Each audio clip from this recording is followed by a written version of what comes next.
समझता हूँ कि समिया बहुत खुशबख्त है, खुश नसीब है कि उसे हमेशा है और हमारी यात्रा का ऐसा घराना मिला है जहाँ पे उसको इतनी ज़्यादा मोहब्बत और ये सारा काम करने का वो मिला है। मेरा यकीन है कि ये बहुत आगे तक है, इसलिए कि ये लगन बहुत है, यानी ये कोई लम्हा अपना ज़ाया नहीं करती। जब भी इन्हें मौका मिलता है अपने आराम का, वो इसमें वो लगा देती है। हम अमन की बात करने वाले लोग हैं, हम उम्मीद की बात करने वाले हैं और हम उम्मीद का ख्वाब देखने वाले लोग हैं। वही उम्मीद जो आपको समिया साद के पेंटिंग्स में नजर आई।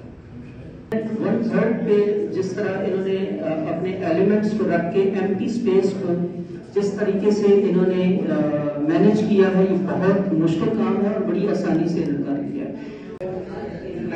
बहुत अच्छी लगी अभी तक मेरे माइंड मुझे गिर किया हुआ अभी तक पहली पेंटिंग, उसके पोस्टर जो है बहुत अच्छा है। अब ताली बजाएं। इसको पोर्ट्रेट बनाने में दिलचस्पी है।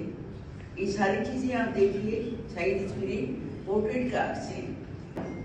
दादा की औरतें तुम्हें पुकार रही हैं, ये औरतें तुम्हारी मुंतज़िर हैं कि इनको बुलाओ और बनाओ और फिर उनको हम देखने के लिए आएंगे।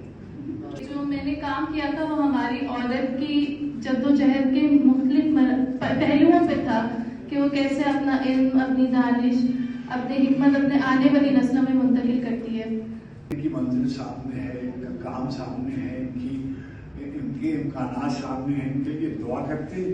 और ये जो आपकी तशरीफ आवी है, इससे इनको हौसला होगा कि हम सब हमेशा